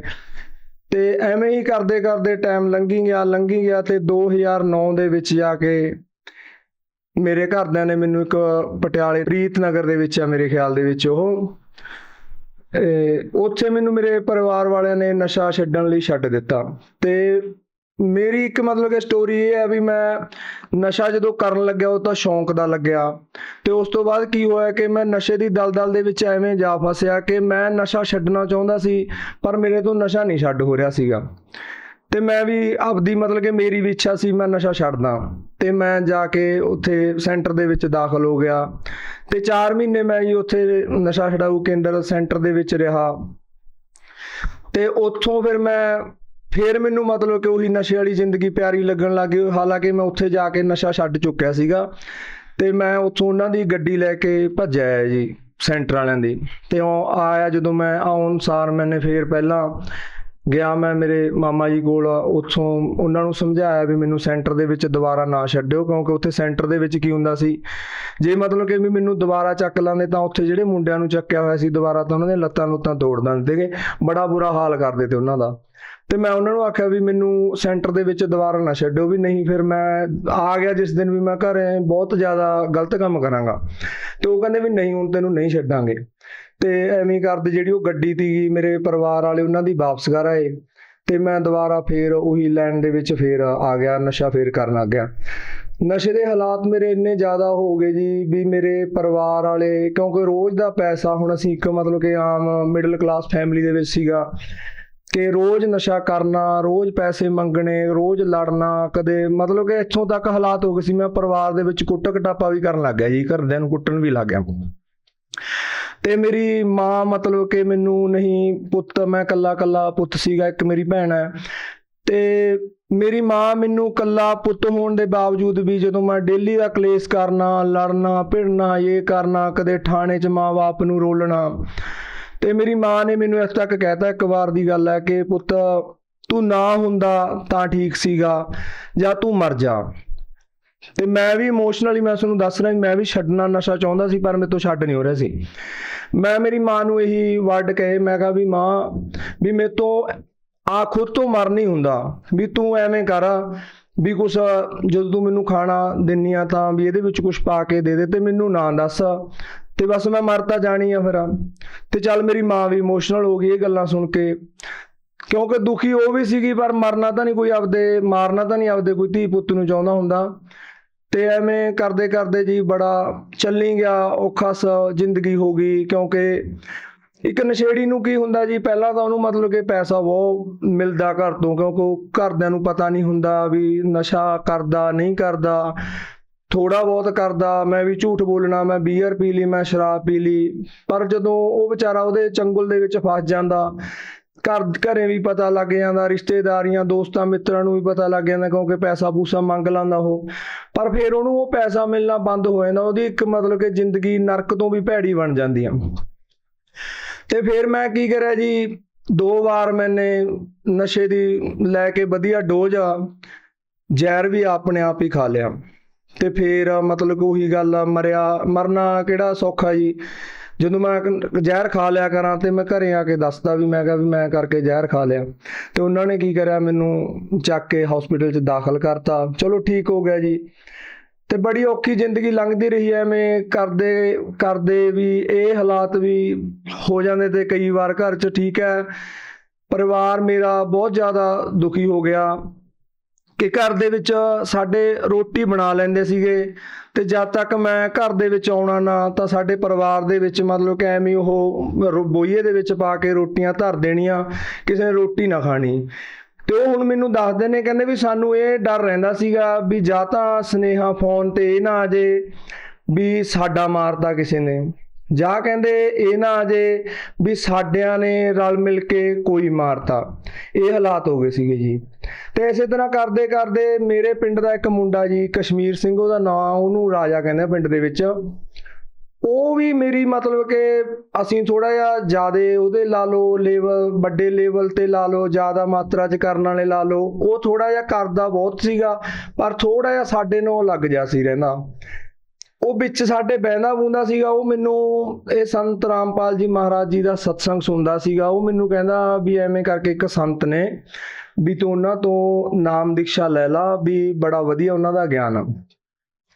ਤੇ ਮੈਂ ਉਹਨੂੰ ਕਿਹਾ, ਮੈਂ ਕਿਹਾ ਵੀ ਚਲੋ ਗਿਆਨ ਹੈ ਠੀਕ ਆ, ਉਹ ਦੱਸਿਆ ਕਰੇ ਵੀ ਐਵੇਂ ਕਰਕੇ ਇੱਕ ਕਬੀਰ ਪਰਮਾਤਮਾ ਦੀ ਭਗਤੀ ਕਰਨੀ ਚਾਹੀਦੀ ਆ, ਵੀ ਹੋਰ ਜਿਹੜੇ ਤੂੰ ਹੁਣ, ਮੈਂ ਉਰੇ ਮਤਲਬ ਕਿ ਸ਼ਿਵ ਜੀ ਦੀ ਵੀ ਉਹ ਬਣਾਈ ਹੋਈ ਹੈ ਨਾ, ਟੈਟੂ ਬਣਵਾਇਆ ਹੋਇਆ। ਮੈਂ ਸੁਲਫਾ ਵੀ ਬਾਹਲਾ ਪੀਣ ਲੱਗ ਗਿਆ ਸੀਗਾ ਜੀ। ਤੇ ਉਹ ਮੈਨੂੰ ਕਹਿੰਦਾ ਵੀ ਸ਼ਿਵ ਜੀ ਜਨਮ ਮਰਨ 'ਚ। ਮੈਂ ਕਿਹਾ ਵੀ ਮੈਂ ਜਨਮ ਮਰਨ ਤੋਂ ਕੁਛ ਨਹੀਂ ਲੈਣਾ, ਵੀ ਮੈਂ ਤਾਂ ਦੇਖ ਸਭ ਨੂੰ ਇਹ ਮੰਨਦਾ, ਮੈਂ ਕਿਸੇ ਦਾ ਨਰਾਦਰ ਨਹੀਂ ਕਰਦਾ, ਮੈਂ ਤਾਂ ਹਰ ਇੱਕ ਦਾ ਸਤਿਕਾਰ ਕਰਦਾ। ਤੇ ਚਲੋ ਮੈਨੂੰ ਸਮਝਾਇਆ ਕਰੇ। ਚਲੋ ਕਰਦੇ ਕਰਦੇ ਜੀ ਕੋਈ ਮਤਲਬ ਕਿ ਐਸਾ ਚਾਂਸ ਹੋ ਗਿਆ ਸਾਡੇ ਘਰ ਦੇ ਵਿੱਚ ਵੀ, ਮੇਰੀ ਮਤਲਬ ਕਿ ਮੇਰੀ ਵਾਈਫ ਨਾਲ ਲੜਾਈ ਹੋ ਗਈ। ਤੇ ਮੈਂ ਇੰਨਾ ਅੱਕ ਚੁੱਕਿਆ, ਮੈਂ ਮਤਲਬ ਕਿ ਮੈਨੂੰ ਉਹਦੀ ਜ਼ਿੰਦਗੀ, ਜਿਵੇਂ ਸੰਤ ਰਾਮਪਾਲ ਮਹਾਰਾਜ ਜੀ ਬੰਦੀ ਛੋੜ ਕਹਿੰਦੇ ਨੇ, ਕਹਿੰਦੇ ਕਰੇ ਕਰਾਵੇ ਸਾਈਆਂ ਮਨ ਮੇ ਲਹਿਰ ਉਠਾ, ਦਾਦੂ ਸਿਰਦਰ ਜੀਵ ਕੇ वो ਆਪ ਬਗਲ ਹੋ ਜਾਏ। ਮੇਰੇ ਮਨ ਦੇ ਵਿੱਚ ਇੱਕ ਪ੍ਰੇਰਨਾ ਹੋਈ ਵੀ ਯਾਰ ਇਹ ਲਾਈਫ ਕਿੰਨੀ ਵਧੀਆ, ਜੋ ਮਤਲਬ ਕਿ ਨਸ਼ੇ ਤੋਂ ਦੂਰ ਬੰਦਾ ਜ਼ਿੰਦਗੀ ਜਿਉਂਦਾ। ਮੈਂ ਉਹਨੂੰ ਆਖਿਆ, ਮੈਂ ਕਿਹਾ ਵੀ ਯਾਰ ਤੂੰ, ਮੈਂ ਨਾਮ ਦੀਕਸ਼ਾ ਲੈਣੀ ਚਾਹੁੰਦਾ। ਉਹ ਕਹਿੰਦਾ ਵੀ ਚੱਲ ਆਪਾਂ ਵਗ ਚੱਲਦੇ ਹਾਂ। ਤੇ ਮੈਂ ਘਰੇ ਕਿਹਾ ਵੀ ਮੈਂ ਐਵੇਂ ਕਰਕੇ, ਵੀ ਸੰਤ ਨੇ ਐਵੇਂ ਕਰਕੇ ਇੱਕ, ਵੀ ਮੈਂ ਉੱਥੇ ਜਾਣਾ। ਤੇ ਮੇਰੇ ਘਰਦਿਆਂ ਨੂੰ ਮਤਲਬ ਕਿ ਨਸ਼ੇ ਵਾਲੇ ਦਾ ਜੀ ਕੋਈ ਯਕੀਨ ਵੀ ਨਹੀਂ ਹੁੰਦਾ। ਮੇਰੇ ਘਰਦਿਆਂ ਨੇ ਮੇਰਾ ਯਕੀਨ ਨਹੀਂ ਕਰਿਆ, ਕਹਿੰਦੇ ਵੀ ਰਹਿਣ ਦੇ, ਤੂੰ ਕੀ ਕਰੇਂਗਾ, ਇਹ ਆ ਉਹ ਹੈ, ਕਿਉਂਕਿ ਮੈਂ ਆਨੀ ਬਹਾਨੀ ਪੈਸੇ ਲੈਂਦਾ ਸੀ ਤੇ ਕਰਦਾ ਨਸ਼ੇ ਸੀਗਾ। ਤੇ ਉਹਨਾਂ ਨੇ ਪਤਾ ਨਹੀਂ ਕੀ ਸੋਚਿਆ, ਤੇ ਮੈਨੂੰ ਕਹਿੰਦੇ ਵੀ ਚੱਲ ਕੋਈ ਗੱਲ ਨਹੀਂ, ਚੱਲ ਆ ਜਾ। ਮੈਂ ਜੀ ਘਰੋਂ ਪੈਸੇ ਲਏ, ਸੰਗਰੂਰ ਰੇਲਵੇ ਸਟੇਸ਼ਨ ਤੇ ਅਸੀਂ ਆ ਗਏ। ਮੇਰੇ ਨਾਲ ਉਹ ਮੁੰਡਾ ਕਸ਼ਮੀਰ ਤੇ ਮੈਂ, ਇੱਕ ਮੁੰਡਾ ਪਿੰਡ 'ਚ ਹੋਰ ਜੀ। ਅਸੀਂ ਮਤਲਬ ਕਿ ਆ ਕੇ ਉੱਥੇ ਫਿਰ ਸਟੇਸ਼ਨ ਦੇ ਨਾਲ ਹੀ ਨਸ਼ਾ ਮਿਲਦਾ ਜੀ, ਉੱਥੇ ਹੀ ਬਸਤੀ ਇੱਕ। ਅਸੀਂ ਉਹਨੂੰ ਕਸ਼ਮੀਰ ਨੂੰ ਉੱਥੇ ਛੱਡ ਕੇ ਦੋਏ ਅਸੀਂ ਜਾ ਕੇ ਫੇਰ ਨਸ਼ਾ ਲੈ, ਤੇ ਅਸੀਂ ਫੇਰ ਨਸ਼ਾ ਕਰ ਲਿਆ। ਤੇ ਸੁਲਫਾ ਸਲਫਾ ਸਾਡੇ ਕੋਲ ਹੈਗਾ ਸੀਗਾ, ਤੇ ਅਸੀਂ ਵਧੀਆ ਮਤਲਬ ਕਿ ਫੇਰ ਸੈੱਟ ਹੋ ਗਏ ਦੋਨੋਂ। ਤੇ ਅਸੀਂ ਚਲੇ ਗਏ ਜੀ ਆਸ਼ਰਮ ਚਲੇ ਗਏ ਜੀ। ਹੁਣ ਮਤਲਬ ਕਿ ਕਰਨ ਵਾਲਾ ਪ੍ਰਮਾਤਮਾ ਹੀ ਸੀਗਾ। ਤੇ ਮੈਨੇ ਜੀ ਨਾਮ ਦੀਕਸ਼ਾ ਲੈ ਲਈ, ਤੇ ਮੈਂ ਆਸ਼ਰਮ ਦੇ ਵਿੱਚ ਗਿਆ, ਨਾਮ ਦੀਕਸ਼ਾ ਲਈ। ਤਾਂ ਉੱਥੋਂ ਦੇ ਭਗਤਾਂ ਨੇ ਬੜਾ ਪ੍ਰੇਮ ਨਾਲ, ਮਤਲਬ ਕਿ ਮੈਂ ਅੱਜ ਤੱਕ, ਉਸ ਟਾਈਮ ਤਾਂ ਮੈਨੂੰ ਨਹੀਂ ਸਮਝ ਸੀਗੀ, ਪਰ ਮੈਨੂੰ ਅੱਜ ਇਹ ਸਮਝ ਹੈ ਵੀ ਜੋ ਸੰਤ ਰਾਮਪਾਲ ਜੀ ਦੇ ਭਗਤ ਨੇ, ਉਹ ਮਤਲਬ ਕਿ ਇੱਕ ਆਪਦੇ ਪਰਿਵਾਰ ਨੂੰ ਵੀ ਜ਼ਿਆਦਾ ਚਾਹੁੰਦੇ ਨੇ, ਜੋ ਮਤਲਬ ਕਿ ਇੱਥੇ ਆਉਂਦਾ ਆਸ਼ਰਮ ਦੇ ਵਿੱਚ ਬੰਦਾ। ਉਹਨਾਂ ਨੇ ਮੈਨੂੰ ਕਿਹਾ ਵੀ ਐਵੇਂ ਕਰਕੇ ਜਦੋਂ ਤੁਸੀਂ ਸੰਤ ਜੀ ਕੋਲ ਜਾਓਗੇ ਤਾਂ ਸੰਤ ਰਾਮਪਾਲ ਜੀ ਮਹਾਰਾਜ ਕੋਲ ਜਾਓਗੇ ਤਾਂ ਆਪਣੀ ਮਤਲਬ ਕਿ ਪ੍ਰਾਰਥਨਾ ਸੰਤ ਰਾਮਪਾਲ ਜੀ ਨੂੰ ਲਗਾਇਓ ਵੀ ਮੈਂ ਐਵੇਂ ਕਰਕੇ ਨਸ਼ਾ ਕਰਦਾ ਮਹਾਰਾਜ ਜੀ। ਤੇ ਚਲੋ ਜੀ ਮੈਂ ਚਲਾ ਗਿਆ, ਮੈਨੂੰ ਸੁਰਤ ਮਤਲਬ ਕਿ ਥੋੜੀ ਥੋੜੀ ਹੈ, ਮੈਂ ਨਸ਼ਾ ਕੀਤਾ ਹੋਇਆ ਸੀ ਉਸ ਦਿਨ ਵੀ। ਮੈਂ ਗਿਆ, ਮੈਂ ਮਤਲਬ ਕਿ ਗੁਰੂ ਜੀ ਨੂੰ ਕਿਹਾ, ਮੈਂ ਕਿਹਾ ਜੀ ਮਹਾਰਾਜ ਜੀ ਮੈਂ ਐਵੇਂ ਕਰਕੇ ਨਸ਼ਾ ਕਰਦਾ ਜੀ। ਤਾਂ ਸੰਤ ਰਾਮਪਾਲ ਜੀ ਨੇ ਮੇਰੇ ਸਿਰ ਤੇ ਹੱਥ ਰੱਖਿਆ ਤੇ ਮੈਨੂੰ ਇੱਕ 4 ਨੰਬਰ ਦੀ ਸ਼ੀਸ਼ੀ ਦਿੱਤੀ ਕਿ ਬੇਟਾ ਕੋਈ ਬਾਤ ਨਹੀਂ, ਬੁਰੀ ਚੀਜ਼ ਹੈ, ਛੋੜ ਦੇਗਾ। ਤੇ ਉਸ ਤੋਂ ਬਾਅਦ ਮਤਲਬ ਕਿ ਜੀ 2013 ਦਾ ਉਹ ਦਿਨ ਹੈ ਤੇ ਅੱਜ 2024 ਦਾ ਇਹ ਦਿਨ ਹੈ। ਮੈਂ ਮੇਰੇ ਮਹਾਰਾਜ ਸੰਤ ਰਾਮਪਾਲ ਜੀ ਦੇ ਕਿਰਪਾ ਸਦਕਾ ਅੱਜ ਅਸੀਂ ਇੱਕ ਮਤਲਬ ਕਿ ਸਵਰਗ ਜੈਸਾ ਜੀਵਨ ਬਤੀਤ ਕਰ ਰਹੇ ਹਾਂ ਜੀ, ਮੈਂ ਤੇ ਮੇਰਾ ਪੂਰਾ ਪਰਿਵਾਰ। ਇਸ ਤੋਂ ਇਲਾਵਾ ਤੁਹਾਨੂੰ ਕੋਈ ਹੋਰ ਲਾਭ ਪ੍ਰਾਪਤ ਹੋਏ ਹੋਣ? ਦੇਖੋ ਲਾਭ ਤਾਂ ਜੀ ਜਦੋਂ ਆਪਾਂ ਮਤਲਬ ਕਿ ਮੈਂ ਸੁਣਿਆ ਕਰਦਾ ਸੀਗਾ ਛੋਟਾ ਹੁੰਦਾ, ਕਿਉਂਕਿ ਉਸ ਟਾਈਮ ਮਾਹੌਲ ਵੀ ਠੀਕ ਸੀਗਾ, ਕਿਉਂਕਿ ਅੱਜ ਮਾਹੌਲ ਬਹੁਤ ਖਰਾਬ ਆ। ਤਾਂ ਮੇਰੀ ਦਾਦੀ ਉਰਾਂ ਨੇ ਮਤਲਬ ਕਿ ਮੇਰੇ ਜਦੋਂ ਮੈਂ ਛੋਟਾ ਹੋਣਾ ਫਾਦਰ ਉਰੀਆਂ ਨੇ, ਤੇ ਪਿੰਡ ਦੇ ਵਿੱਚ ਵੀ ਮਤਲਬ ਕਿ ਜਿਵੇਂ ਗੁਰਦੁਆਰਾ ਸਾਹਿਬ ਲਾ ਲਓ, ਕਿਤੇ ਮੰਦਿਰ ਮਸਜਿਦ 'ਚ ਲਾ ਲਓ, ਵੀ ਪ੍ਰਮਾਤਮਾ ਐਂ ਕਰ ਦਿੰਦਾ, ਪ੍ਰਮਾਤਮਾ ਅੰਨੇ ਨੂੰ ਅੱਖ ਦਿੰਦਾ, ਕੋੜੀ ਨੂੰ ਕਾਇਆ ਦਿੰਦਾ, ਨਿਰਧਨ ਨੂੰ ਮਾਇਆ ਦਿੰਦਾ। ਪਰ ਮੈਂ ਸੰਤ ਰਾਮਪਾਲ ਜੀ ਦੀ ਸ਼ਰਨ 'ਚ ਆ ਕੇ ਉਹ ਚੀਜ਼ ਨੂੰ ਆਪਣੇ ਉੱਤੇ ਹੰਢਾਇਆ ਵੀ ਹਾਂ ਸੱਚਮੁੱਚ ਪਰਮਾਤਮਾ ਜੋ ਚੀਜ਼ ਮੰਗਦਾ ਸਵੇਰ ਨੂੰ ਹਾਜ਼ਰ ਹੁੰਦੀ ਆ। ਅਸੀਂ ਪਿੰਡ ਦੇ ਵਿੱਚ ਰਹਿੰਦੇ ਸੀਗੇ ਜੀ, ਸਾਡਾ ਮਤਲਬ ਕਿ ਮਕਾਨ ਬਣਨ ਵਾਲਾ ਸੀਗਾ। ਮੇਰੇ ਗੁਰੂ ਜੀ ਸੰਤ ਰਾਮਪਾਲ ਜੀ ਨੇ ਅਸੀਂ ਅੱਜ ਖੇਤ ਦੇ ਵਿੱਚ ਮਕਾਨ ਬਣਾਇਆ। ਉਹ ਮਕਾਨ ਮੈਨੂੰ ਤੇ ਮੇਰੀ ਵਾਈਫ ਨੂੰ ਸੁਪਨੇ ਦੇ ਵਿੱਚ ਦਿਖਾਤਾ ਸੀ, ਜਿੱਥੇ ਅੱਜ ਸਾਡਾ ਮਕਾਨ ਬਣਿਆ ਹੋਇਆ ਉਹੀ ਸੇਮ ਜਗ੍ਹਾ ਦੇ ਉੱਤੇ ਉਹੀ ਸੇਮ ਮਕਾਨ ਸਾਨੂੰ ਸੁਪਨੇ ਦੇ ਵਿੱਚ ਦਿਖਾਤਾ ਸੀ। ਤੇ ਦੂਜਾ ਲਾਭ, ਹੁਣ ਮੇਰਾ ਇੱਥੋਂ ਮੋਟਰਸਾਈਕਲ, ਮੈਂ ਧੂਰੀ ਆਸ਼ਰਮ ਆਇਆ ਸੀਗਾ ਜੀ, ਮੇਰਾ ਮੋਟਰਸਾਈਕਲ ਚੱਕ ਲਿਆ ਸਪਲੈਂਡਰ, ਤੇ ਮੈਂ ਮੋਟਰਸਾਈਕਲ ਇੱਥੇ ਰਿਪੋਰਟ ਵੀ ਕਰਾਈ ਤੇ ਲੱਭਿਆ ਵੀ ਕੁਛ ਦਿਨ, ਮੈਨੂੰ ਮੋਟਰਸਾਈਕਲ ਨਹੀਂ ਲੱਭਿਆ। ਤੇ ਇੱਕ ਦਿਨ ਮੈਂ ਘਰੋਂ ਚੱਲਣ ਲੱਗਿਆ ਤੇ ਮੇਰੇ ਮਨ ਦੇ ਵਿੱਚ ਮਤਲਬ ਕਿ ਇਹ ਚੀਜ਼ ਆਈ, ਮੈਂ ਕਿਹਾ ਵੀ ਗੁਰੂ ਜੀ ਮੈਨੂੰ ਲੋਕ ਮਜ਼ਾਕ ਕਰਦੇ ਨੇ, ਕਿਉਂਕਿ ਸਿੱਧਾ ਮੇਰੇ ਮੂੰਹ ਤੇ ਤਾਂ ਨਹੀਂ ਕਹਿੰਦੇ ਸੀਗੇ ਚਲੋ ਅਗਲਾ ਵੀ ਇਹਦਾ ਮੋਟਰਸਾਈਕਲ ਹੋ ਗਿਆ, ਪਰ ਮੈਨੂੰ ਫੀਲ ਹੁੰਦਾ ਸੀਗਾ ਵੀ ਇਹ ਸੋਚਦੇ ਨੇ ਯਾਰ ਵੀ ਇੱਕ ਪਾਸੇ ਤਾਂ ਕਹਿੰਦੇ ਨੇ ਵੀ ਸਾਡਾ ਗੁਰੂ ਐਵੇਂ ਕਰ ਦਿੰਦਾ, ਸਾਡਾ ਗੁਰੂ ਜੀ ਐਵੇਂ ਕਰ ਦਿੰਦੇ ਨੇ, ਵੀ ਇਹਦਾ ਮੋਟਰਸਾਈਕਲ ਇਹਦੇ ਗੁਰੂ ਜੀ ਦੇ ਆਸ਼ਰਮ 'ਚੋਂ ਚੱਕਿਆ ਗਿਆ, ਵੀ ਫਿਰ ਇਹਦਾ ਮੋਟਰਸਾਈਕਲ। ਮੈਨੂੰ ਮਤਲਬ ਕਿ ਫੀਲ ਹੋਈ ਚੀਜ਼। ਮੈਂ ਘਰੋਂ ਤੁਰਨ ਲੱਗੇ ਪ੍ਰਾਰਥਨਾ ਕਰੀ, ਮੇਰੇ ਨਾਲ ਇੱਕ ਭੱਟੀਵਾਲ ਦਾ ਭਗਤ ਸੀਗਾ, ਭੱਟੀ ਆ ਉਹਦਾ ਨਾਮ। ਮੈਂ ਕਿਹਾ ਵੀ ਪ੍ਰਮਾਤਮਾ ਦੇਖ ਮੋਟਰਸਾਈਕਲ ਗਿਆ ਮੈਨੂੰ, ਚਲੋ ਠੀਕ ਹੈ ਨੁਕਸਾਨ ਤਾਂ ਹੈਗਾ, ਪਰ ਫਿਰ ਵੀ ਮੈਨੂੰ ਚਲੋ ਇੱਕ ਜੇ ਕਿਤੋਂ ਹੋਰ ਚੱਕਿਆ ਹੁੰਦਾ ਸਬਰ ਦੀ ਵੀ ਚੱਲ ਕੋਈ ਗੱਲ ਨਹੀਂ, ਚੱਕਿਆ ਗਿਆ ਕੋਈ ਗੱਲ। ਮੈਂ ਕਿਹਾ ਵੀ ਹੁਣ ਮੈਨੂੰ ਫੀਲ ਜਾ ਹੋਈ ਜਾਂਦਾ ਹੈ ਵੀ ਮੋਟਰਸਾਈਕਲ ਚੱਕਿਆ ਗਿਆ, ਵੀ ਪ੍ਰਮਾਤਮਾ ਵੀ ਮੇਰੇ ਤੋਂ ਸਹਿਣ ਜਾ ਨਹੀਂ ਹੋ ਰਿਹਾ। ਮੈਂ ਜੀ ਸੰਗਰੂਰ ਆਇਆ, ਇਸ ਤਰ੍ਹਾਂ ਪ੍ਰਮਾਤਮਾ ਨੇ ਮੈਨੂੰ ਮੋੜ ਕੇ ਮੇਰੇ ਮੋਟਰਸਾਈਕਲ ਕੋਲੇ ਲਿਜਾ ਕੇ ਖੜਾਤਾ। ਫਾਟਕ ਬੰਦ ਹੋਇਆ, ਮੈਂ ਵਾਪਸ ਫਾਟਕ ਤੋਂ ਕਿਸੇ ਹੋਰ ਰਸਤੇ ਗਿਆ, ਫੇਰ ਮੁੜ ਕੇ ਆਇਆ ਕਿ ਮੇਰਾ ਮੋਟਰਸਾਈਕਲ ਹੈ, ਮੇਰੇ ਸਾਹਮਣੇ ਬੰਦਾ ਲਈ ਜਾਵੇ। ਮੈਂ ਉਹਨੂੰ ਪੁੱਛਿਆ, ਮੈਂ ਕਿਹਾ ਵੀ ਮੈਂ ਜਦੋਂ ਪਹਿਚਾਣ ਲਿਆ, ਹਾਲਾਂਕਿ ਉਹਨੇ ਸਾਰੀ ਪਹਿਚਾਣ ਮਿਟਾ ਰੱਖੀ ਸੀਗੀ, ਨੰਬਰ ਪਲੇਟ ਉਤਾਰ ਕੇ ਮਗਰਾਟ ਵੱਢ ਰਿਹਾ ਸੀਗਾ। ਮੈਂ ਕਿਹਾ ਵੀ ਇਹ ਮੋਟਰਸਾਈਕਲ ਤੂੰ ਕਿੱਥੋਂ ਲੈ ਕੇ ਆਇਆ? ਮੈਨੇ ਇੰਨਾ ਕਿਹਾ ਤੇ ਉਹ ਮੋਟਰਸਾਈਕਲ ਛੱਡ ਕੇ ਭੱਜ ਗਿਆ ਜੀ, ਤੇ ਮੈਂ ਆਪਣਾ ਮੋਟਰਸਾਈਕਲ ਤੇ ਹੋਰ ਵੀ ਹੁਣ ਮੈਂ ਇਹਦਾ ਤੁਹਾਨੂੰ 1-2 ਦੱਸਦੇ ਜੀ। ਇੰਨੀ ਮਤਲਬ ਕਿ ਅਣਗਿਣਤ ਲਾਭ ਨੇ ਵੀ ਮੈਂ ਜੋ ਪ੍ਰਮਾਤਮਾ ਦੀ ਕਿਰਪਾ ਨਾਲ ਕਦਮ ਧਰਦਾ ਸੋਚਦਾ, ਮੇਰੇ ਮਹਾਰਾਜ ਸਤਿਗੁਰੂ ਰਾਮਪਾਲ ਜੀ ਮਹਾਰਾਜ ਜੀ ਉਹ ਮੇਰਾ ਜੋ ਵੀ ਕੰਮ ਹੁੰਦਾ ਉਹ ਕਰਿਆ ਮਿਲਦਾ ਹੈ। ਜਿਵੇਂ ਕਿ ਤੁਸੀਂ ਦੱਸਿਆ ਵੀ ਤੁਸੀਂ ਨਸ਼ਿਆਂ ਦੀ ਲੱਤ ਦੇ ਵਿੱਚ ਬੁਰੀ ਤਰ੍ਹਾਂ ਫਸ ਚੁੱਕੇ ਸੀ, ਤੁਸੀਂ ਨਸ਼ੇ ਨੂੰ ਛੱਡਣਾ ਵੀ ਚਾਹੁੰਦੇ ਸੀਗੇ ਪਰੰਤੂ ਤੁਹਾਡੇ ਤੋਂ ਛੱਡਿਆ ਨਹੀਂ ਸੀ ਜਾ ਰਿਹਾ, ਤੁਹਾਡਾ ਪਰਿਵਾਰ ਵੀ ਦੁਖੀ ਹੋ ਚੁੱਕਿਆ ਸੀ, ਤੁਸੀਂ ਵੀ ਦੁਖੀ ਸੀਗੇ। ਇਹ ਜਿਹੜੀ ਕਹਾਣੀ ਆ ਅੱਜ ਦੇ ਟਾਈਮ ਦੇ ਵਿੱਚ ਪੰਜਾਬ ਦੇ ਹਰ ਘਰ ਦੀ ਕਹਾਣੀ ਆ। ਤੁਸੀਂ ਸਾਡੇ ਜਿਹੜੇ ਦਰਸ਼ਕ ਸਾਡੇ ਦੇਖ ਰਹੇ ਨੇ, ਜਿਹੜੇ ਨਸ਼ਿਆਂ ਦੇ ਜਿਨ੍ਹਾਂ ਨੂੰ ਨਸ਼ਿਆਂ ਦੀ ਲੱਤ ਲੱਗ ਚੁੱਕੀ ਆ, ਉਹਨਾਂ ਨੂੰ ਕੀ ਸੰਦੇਸ਼ ਦੇਣਾ ਚਾਹੁੰਦੇ ਹੋ? ਹਾਂ ਜੀ, ਇੱਕ ਮਤਲਬ ਕਿ ਪੰਜਾਬ ਦੇ ਵਿੱਚ, ਕਿਉਂਕਿ ਮੇਰਾ ਪਿੰਡ ਕਪਿਆਲ ਆ, ਮੈਂ ਉੱਥੇ ਵੀ ਦੇਖਦਾ ਕੁਛ ਮਤਲਬ ਕਿ ਬੱਚੇ ਨੌਜਵਾਨ ਬੜੇ ਨਸ਼ੇ ਦੇ ਚੰਗਲ ਦੇ ਵਿੱਚ ਫਸੇ ਹੋਏ ਨੇ, ਤੇ ਹੋਰ ਵੀ ਪੂਰੇ ਪੰਜਾਬ ਦੇ ਵਿੱਚ ਹੀ ਫਸੇ ਹੋਏ ਨੇ। ਮੈਂ ਦੇਖੋ ਸੰਦੇਸ਼ ਤਾਂ ਉਹਨਾਂ ਨੂੰ ਕੋਈ ਨਹੀਂ ਦੇ ਰਿਹਾ ਜੀ, ਮੈਂ ਤਾਂ ਇੱਕ ਪ੍ਰਾਰਥਨਾ ਹੱਥ ਜੋੜ ਕੇ ਬੇਨਤੀ ਕਰ ਰਿਹਾ, ਕਿਉਂਕਿ ਉਹ ਮੇਰੇ ਭਾਈ ਨੇ, ਮੇਰੀਆਂ ਕਿਉਂਕਿ ਲੇਡੀਜ਼ ਵੀ ਕੁੜੀਆਂ ਵੀ ਕਰ ਰਹੀਆਂ ਨੇ, ਮੇਰੀਆਂ ਭੈਣਾਂ ਨੇ। ਮੈਂ ਉਹਨਾਂ ਨੂੰ ਇੱਕ ਬੇਨਤੀ ਇਹੀ ਕਰ ਰਿਹਾ ਵੀ ਦੇਖੋ ਮੈਂ ਇੱਕ ਪ੍ਰੈਕਟੀਕਲ ਆਪਦੇ ਉੱਤੇ ਹੰਢਾਇਆ ਹੋਇਆ ਇਹ ਦੁੱਖ ਹੈ, ਇਹ ਨਸ਼ੇ ਦਾ। ਇੱਕ ਬਿਮਾਰੀ ਲੱਗ ਜੇ ਬੰਦੇ ਦੇ ਮਤਲਬ ਕਿ 100 ਹਮਦਰਦੀ ਹੁੰਦਾ ਵੀ ਇਹਨੂੰ ਇਹ ਬਿਮਾਰੀ ਹੈ, ਵੀ ਇਹਨੂੰ ਵਿਚਾਰ ਨੂੰ ਇਲਾਜ ਕਰਾਓ, ਇਹਨੂੰ ਦਵਾਈ ਦਵਾਓ, ਜੋ ਵੀ ਹੈ ਉਹਦਾ ਉਹ ਵੀ ਦੁੱਖ ਵੰਡਾਉਣ ਆਉਂਦੇ ਨੇ। ਪਰ ਇੱਕ ਨਸ਼ਾ ਇੱਕ ਇਹੋ ਜਿਹੀ ਚੀਜ਼ ਹੈ, ਨਾਲੇ ਤਾਂ ਉਹਨੂੰ ਸਮਾਜ ਨਫ਼ਰਤ ਕਰਨ ਲੱਗ ਜਾਂਦਾ ਜੋ ਬੰਦਾ ਨਸ਼ਾ ਕਰਦਾ, ਤੇ ਉਹ ਖੁਦ ਵੀ ਵਿਚਾਰਾ ਅੰਦਰੋਂ ਟੁੱਟਿਆ ਹੁੰਦਾ, ਤੇ ਉਹ ਛੱਡਣਾ ਵੀ। ਮੈਨੂੰ ਇਹ ਵੀ ਪਤਾ ਵੀ ਨਸ਼ੇ ਵਾਲਾ ਬੰਦਾ ਜਦੋਂ ਇਹ ਨਸ਼ੇ ਦੇ ਚੰਗੁਲ 'ਚ ਫਸ ਜਾਂਦਾ ਉਹ ਛੱਡਣਾ ਵੀ ਚਾਹੁੰਦਾ। ਮੇਰੀ ਸਾਰਿਆਂ ਨੂੰ ਇਹੀ ਹੱਥ ਜੋੜ ਕੇ ਪ੍ਰਾਰਥਨਾ ਬੇਨਤੀ ਹੈ ਵੀ ਮੇਰੇ ਸਾਰੇ ਹੀ ਭਰਾ ਭੈਣ ਜਿਹੜਾ ਨਸ਼ਾ ਛੱਡਣਾ ਚਾਹੁੰਦਾ ਆਪਦੇ ਦਿਲ ਤੋਂ 1 ਮਹੀਨਾ ਸੰਤ ਰਾਮਪਾਲ ਜੀ ਦਾ ਸਤਸੰਗ ਇਮਾਨਦਾਰੀ ਨਾਲ ਸੁਣ ਕੇ ਦੇਖ ਲੈਣਾ। ਮੈਂ 101% ਉਹਨਾਂ ਨੂੰ ਕਹਿਣਾ ਵੀ ਉਹ ਨਸ਼ਾ ਛੱਡ ਸਕਦੇ ਨੇ, ਠੋਕ ਕੇ ਕਹਿਣਾ ਵੀ ਉਹ ਛੱਡ ਸਕਦੇ ਨੇ ਨਸ਼ਾ। ਨਹੀਂ ਕੋਈ ਨਸ਼ਾ ਛੁਡਾਊ ਸੈਂਟਰ ਨਹੀਂ ਛੁਡਾ ਸਕਦਾ, ਕੋਈ ਦਵਾਈ ਨਹੀਂ ਛੁਡਾ ਸਕਦੀ, ਕਿਉਂਕਿ ਮੇਰਾ ਪਰਿਵਾਰ ਮੈਨੂੰ ਹੁਣ ਦੱਸਦਾ ਨਾ, ਮੇਰੇ ਪਰਿਵਾਰ ਨੇ ਦਿੱਲੀ ਤੋਂ ਵੀ ਮਤਲਬ ਕਿ ਆਨਲਾਈਨ ਉਸ ਟਾਈਮ ਕੋਈ ਮੋਬਾਈਲ ਮੂਲ ਤਾਂ ਹੁੰਦੇ ਨਹੀਂ ਤੇ ਟੀਵੀਆਂ ਤੇ ਐਡ ਆਉਣੀਆਂ, ਮੇਰੀ ਵਾਈਫ ਨੇ ਉੱਥੋਂ ਵੀ ਦਵਾਈ ਮੰਗਵਾ ਕੇ ਮੈਨੂੰ ਖਵਾਈ ਵੀ ਇਹ ਨਸ਼ਾ ਛੱਡ ਦੇ। ਤੇ ਜਿੰਨਾ ਪੈਸਾ ਮਤਲਬ ਕਿ ਮੈਂ ਨਸ਼ੇ 'ਚ ਬਰਬਾਦ ਕੀਤਾ, ਮੇਰੇ ਪਰਿਵਾਰ ਵਾਲਿਆਂ ਨੇ ਓਨੀ ਪੈਸਾ ਜਿਹੜੇ ਆ ਸਿਆਣੇ ਬੈਠੇ ਹੁੰਦੇ ਨੇ ਇਹਨਾਂ ਦੇ ਵਿੱਚ ਬਰਬਾਦ ਕੀਤਾ ਕਿ ਸਾਡਾ ਬੱਚਾ ਨਸ਼ਾ ਛੱਡ ਦੇ। ਮੇਰੀ ਹੱਥ ਜੋੜ ਕੇ ਬੇਨਤੀ ਹੈ ਕਿ ਸੰਤ ਰਾਮਪਾਲ ਜੀ ਦੇ ਗਿਆਨ ਦੇ ਵਿੱਚ, ਸੰਤ ਰਾਮਪਾਲ ਜੀ ਦੇ ਨਾਮ ਦੇ ਵਿੱਚ ਇੱਕ ਇਹੋ ਜਿਹੀ ਪਾਵਰ ਹੈ ਕਿ ਤੁਹਾਨੂੰ ਪਤਾ ਵੀ ਨਹੀਂ ਲੱਗਣਾ ਵੀ ਤੁਸੀਂ ਨਸ਼ਾ ਛੱਡ ਚੁੱਕੇ। ਜੇਕਰ ਕੋਈ ਸੰਤ ਰਾਮਪਾਲ ਜੀ ਮਹਾਰਾਜ ਜੀ ਤੋਂ ਨਾਮ ਉਪਦੇਸ਼ ਲੈਣਾ ਚਾਹੁੰਦਾ ਤਾਂ ਉਹ ਕਿਵੇਂ ਲੈ ਸਕਦਾ?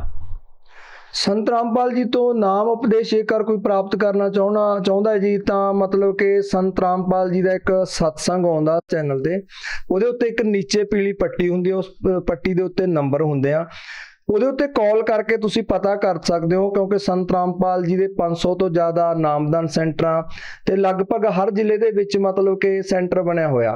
ਤੁਸੀਂ ਉਸ ਦੇ ਉੱਤੇ ਕਾਲ ਕਰਕੇ ਜਿੱਥੇ ਦੇ ਵੀ ਰਹਿਣ ਵਾਲੇ ਹੋ ਆਪਣਾ ਪਤਾ ਐਡਰੈਸ ਦੱਸ ਸਕਦੇ ਹੋ, ਤੁਹਾਨੂੰ ਭਗਤ ਦੱਸ ਦੇਣਗੇ ਵੀ ਕਿੱਥੇ ਮਤਲਬ ਕਿ ਨਾਮਦਾਨ ਸੈਂਟਰ ਹੈ। ਤੁਸੀਂ ਉੱਤੇ ਕਾਲ ਕਰਕੇ ਨਾਮ ਦੀਕਸ਼ਾ ਪ੍ਰਾਪਤ ਕਰ ਸਕਦੇ ਹੋ।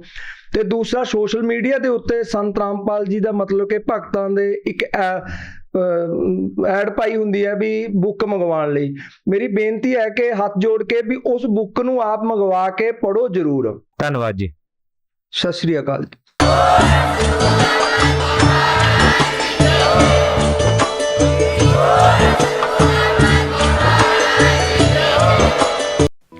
आप सुन रहे थे जगत गुरु तत्वदर्शी संत रामपाल जी महाराज के मंगल प्रवचन। अधिक जानकारी के लिए संपर्क करें।